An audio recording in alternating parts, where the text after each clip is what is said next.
Hey guys what's up. आज हम बात करने वाले हैं कि ऐसे एनिमे के बारे में जो कि आपको मजबूर कर देगा क्वेश्चन करने के लिए आपकी खुद की लाइफ के ऊपर। गाइस थंबनेल देख के तो आपको पता चल ही गया होगा कि ये कौन सा एनिमे है। गाइस मैं भी इस मास्टरपीस एनिमे का रिव्यू करने के लिए बहुत ज़्यादा एक्साइटेड हूँ। और गाइस मैं आपसे ये गारंटी लेता हूँ कि अगर आपने ये एनिमे अभी तक नहीं देखा है तो इसको देखने के बाद ये एनिमे आपके टॉप 10 लिस्ट में डेफिनेटली ऐड होने वाला है। So without wasting any time, let's get to the video.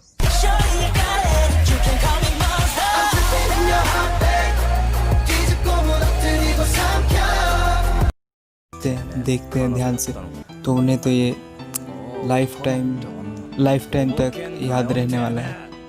Guys I think ये एनिमे थोड़ा सा अंडररेटेड भी है। लोगों के ना पसंद आने का रीज़न हो सकता है इसमें, क्योंकि इसमें बहुत सारे क्वेश्चंस का आंसर नहीं मिल पाया व्यूअर्स को, और इसमें बहुत सारी मिस्टीरियस चीज़ें थी जो कि अभी तक क्लियर नहीं हुई है। अगर इस एनिमे का सेकंड सीज़न आता तो शायद कुछ बात और होती। सीरीज़ देखकर आपको ये तो पता चल जाएगा कि ये अर्थ के पैरासाइट नहीं बल्कि एलियन पैरासाइट है, जो कि स्पेस से अर्थ के एटमॉस्फेयर में हवा के द्वारा एंटर कर जाते हैं। इस पैरासाइट के दो फॉर्म या स्टेजेस होते हैं। पहला स्टेज वो होता है जिसमें ये एक एग के अंदर बंद होता है, जिसका शेप कुछ टेनिस बॉल जैसा, जिसे स्पोर्ट्स कहते हैं। ये ट्रैवल करने के लिए इसके बारे में अब आगे बात करते हुए हम, ये पैरासाइट एक वर्म जैसा होता है जो कि कुछ इंचेस लंबा होता है, जैसा कि आप देख पा रहे हैं। ड्रिल के शेप का एक शार्प वर्म को फिश के टंग को खाकर अपनी बॉडी को उसके टंग की जगह रिप्लेस कर देती है, जिससे कि फिश बिल्कुल अलाइव होती है और उसे कुछ पता भी नहीं चलता। फैन मेल्स का जवाब देते हुए इस एनिमे के क्रिएटर हितोशी वाकी ने थोड़े से क्लूज दिए थे कि ये पैरासाइट स्पेस से अर्थ पे आ गए हैं, जो कि बहुत कुछ ह्यूमन की ही तरह है। ये पैरासाइट कैनिबल होते हैं, यानी कि ये अपनी स्पीशीज को खाते हैं। जैसे कि अगर किसी पैरासाइट ने एक ह्यूमन को अपना होस्ट बना लिया है तो वो दूसरे ह्यूमन को और दूसरे पैरासाइट को जो अपने होस्ट के ब्रेन पर कंट्रोल करने में नाकाम हो गए हो उनको मार के खा जाता है। यदि किसी पैरासाइट का होस्ट कोई डॉग है तो वो दूसरे डॉग को ही खाएगा, वो किसी इंसान या किसी अदर स्पीशीज को नहीं खा सकता। गाइस इस एनिमे की स्टोरी फॉलो करती है एक 17 साल के लड़के पर, जो कि इस एनिमे का मेन कैरेक्टर होता है। गाइस ये तो ऑब्वियस सी बात है कि जो मेन कैरेक्टर होता है उसके साथ कुछ ना कुछ तो है। इनकी स्टोरी लाइन फोकस करती है शिनिची और इसके पैरासाइट, जिसका नाम बाद में शिनिची ने मीगी रख दिया था। इन दोनों की स्ट्रगल एक वर्ल्ड में जिसमें कैनिबल पैरासाइट्स भरे हुए हैं उनको मारने के लिए, जो कि उनके आसपास होते हैं। गाइस एक तो इसकी स्टोरी लाइन मुझे बहुत अच्छी लगी, जिसमें कि शिनिची इज़ुमी का कमाल का कैरेक्टर डेवलपमेंट इंक्लूडेड है। साथ ही साथ ऐसे मैंने एक ऐसा एनिमे शायद पहली बार देखा, शायद आप लोगों ने देखा हो, लेकिन मैंने पहली बार देखा जिसमें कि प्रोटैगनिस्ट की इस एनिमे में दूसरी स्टोरी लाइन्स की तरह कोई हीरो की तरह कोई पूरे ह्यूमन रेस को नहीं बचाता है, बल्कि ये खुद सरवाइव करने के लिए स्ट्रगल करता है। पैरासाइट के उसकी बॉडी में एंटर करने के बाद वो ना ह्यूमन होता है ना पैरासाइट होता है, लेकिन वो खुद को ह्यूमन प्रूफ करने के लिए दूसरों की हेल्प करता है, उन्हें प्रोटेक्ट करता है और किसी को हार्म नहीं करता। गाइस मैं आप लोगों के लिए एनिमे पूरा स्पॉइल नहीं करूँगा, मैं सिर्फ इतना ही आपको बता सकता हूँ। अब आप इस एनिमे को खुद देखोगे तो जितना मैंने आपको बताया इससे कहीं ज़्यादा आपको खुद समझ में आएगा, क्योंकि गाइस जितने लोग इस एनिमे को देखते हैं उन सब के माइंड में अलग अलग तरह की थ्योरीज और कंसेप्ट बनते हैं, जो कि मेरे से बिल्कुल अलग होंगे। ये जो मैंने अपनी वीडियो में बताया ये तो सिर्फ मेरा ओपिनियन और मेरे थॉट्स थे, अब इसके बेस पर इस एनिमे को जज मत करना। लास्ट में इस एनिमे के लास्ट में बात आ जाती है इस एनिमे की कुछ इम्पोर्टेंट क्वेश्चंस मैसेजेस की। ऐसे इस एनिमे में को आप जैसे जैसे देखोगे आपको ये एनिमे आपको एक बहुत ही इम्पोर्टेंट क्वेश्चन पूछेगा कि what is human and what does it means to have humanity.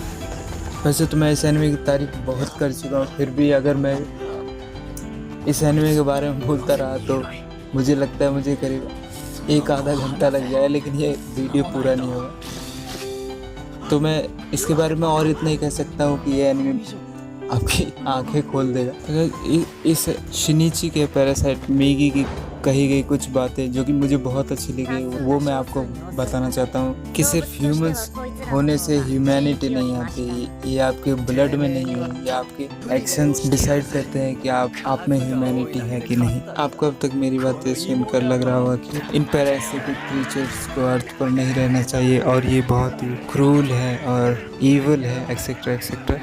लेकिन गाइस आप एक बात माइंड में रखनी होगी कि इंसान भी दुनिया में बहुत तरह के होते हैं, कुछ अच्छे होते हैं, कुछ बुरे होते हैं। और गाइस ह्यूमंस भी तो ह्यूमंस को मार डालते हैं और ह्यूमंस ही रीज़न है थाउजेंड्स ऑफ स्पीसीज के एक्सटिंक्ट होने का। तो गाइस ये डिसाइड करने वाला ह्यूमन तो नहीं है कि कौन सी स्पीसी क्या डिजर्व करती है, किस स्पीसीज को हमें मार देना चाहिए या रखना चाहिए। मेगी इस तरह के क्वेश्चन पूछता है शिनिची से, जो कि शिनिची की पूरी लाइफ चेंज कर देती है। गाइस मेगी बीच में ये भी बोलता है एक बार कि शायद गॉड्स ने पैरासाइट को भेजा है अर्थ पर ह्यूमंस की पॉपुलेशन को क्लीन अप करने के लिए। लेकिन गाइस ये कोई कंफर्म बात नहीं है, ना बाद में कभी एनिमे में ऐसा कुछ दिखाया गया है। खुद शिनिची ने भी ये इस बात को कंसिडर किया था कि humans are the poison for world because they are destroying the earth and the parasites are the cure. और हाँ गाइस, मुझे बहुत अच्छी बात, बहुत इंटरेस्टिंग बात याद आई है कि इस मांगा के क्रिएटर ने अपने इस मांगा का टाइटल पैरासाइट उन क्रीचर्स एलियन क्रीचर्स के बेस पर नहीं रखा था। इस एनिमे या मांगा में जो इसका टाइटल पैरासाइट है वो रेफर करता है ह्यूमंस को, जिसका मतलब है कि humans are the parasite for earth. आज इतनी फिलोसफी और थ्योरी कंसेप्ट्स की बातें करके थक गया। चलो आगे बढ़ते हैं।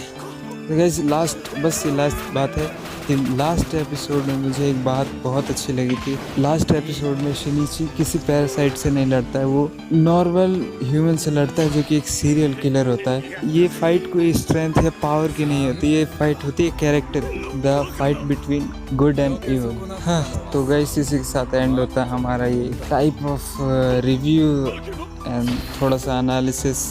ऐसे इस वीडियो में अभी तक आपने जो भी देखा ये सब मेरा ओपिनियन, मेरे थॉट्स थे।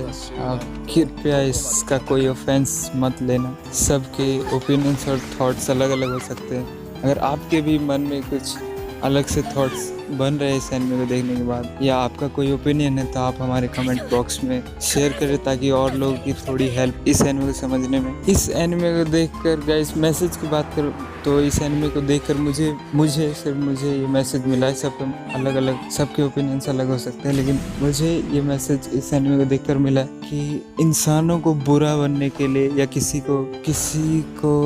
की जान लेने के लिए किसी पैरासाइट की ज़रूरत नहीं है। कि इंसानों को बुरा बनने के लिए या बुरा काम करने के लिए किसी पैरासाइट की ज़रूरत नहीं है, क्योंकि गाइस ह्यूमन वही है जिसके अंदर ह्यूमैनिटी होती है, और जिसके अंदर ह्यूमैनिटी नहीं है वो ह्यूमन ही नहीं है। ऐसी बहुत सी बातें हो सकती है जो कि मैंने स्किप कर दी हो या मैंने ध्यान जिन बातों पर नहीं दिया हो। अगर आपने ये एनिमे नहीं देखा है तो आप वो खुद एक्सपीरियंस कीजिए इस horror, thriller, action, sci-fi masterpiece का, जो कि आपके माइंड में एक स्पेस ले लेगी लाइफ टाइम के लिए। इसी के साथ हमारा ये वीडियो एंड होता है। See you guys in the next video. जब तक के लिए स्टे होम, स्टे सेफ। और हाँ इस अभी कोरोना वायरस फैल रहा है, जस्ट सपोज कि अगर पैरासाइट ऐसे फैलते तो पैरासाइट्स। सो वीडियो देखने के लिए आपका बहुत बहुत बहुत बहुत बहुत thank you. Good bye, see you in the next video. Bye bye.